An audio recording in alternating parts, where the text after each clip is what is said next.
મિત્રો લાયા Khodiyar general store and માયર ગેજેટ સ્ટોરની અંદર આવી ગયું છે કે યુએસબી ચાર્જિંગ.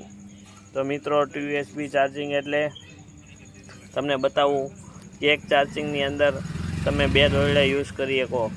વારે ઘડીએ તમારે કેબલ બદલાવવાની જરૂર નથી. તમારા ઘરમાં 2 ફોન હોય તો ફક્ત તમારે એક કેબલ જ લેવાની જરૂર છે. એ પણ મિત્રો મસ્ત બ્રાન્ડ કંપનીનો અને ફાસ્ટ ચાર્જર છે. જોઈ લો, ફાસ્ટ ચાર્જર છે. તો મિત્રો યુએસબી વાળું છે અને મસ્ત છે. તો મિત્રો 2.6 છે અને ફાસ્ટ ચાર્જિંગ છે. તો મિત્રો એ પણ 150 રૂપિયાની અંદર છે અને તમને ચાર્જિંગ પણ ફાસ્ટ થશે. તો મિત્રો માયર ગેજેટ સ્ટોરની મુલાકાત લ્યો, ફાસ્ટ ચાર્જિંગ ખરીદો અને વારે ઘડીએ ફોન ચાર્જિંગમાં મૂકવાનું ટેન્શન નહીં. સ્પીડવાળું ચાર્જિંગ લ્યો અને ફોનને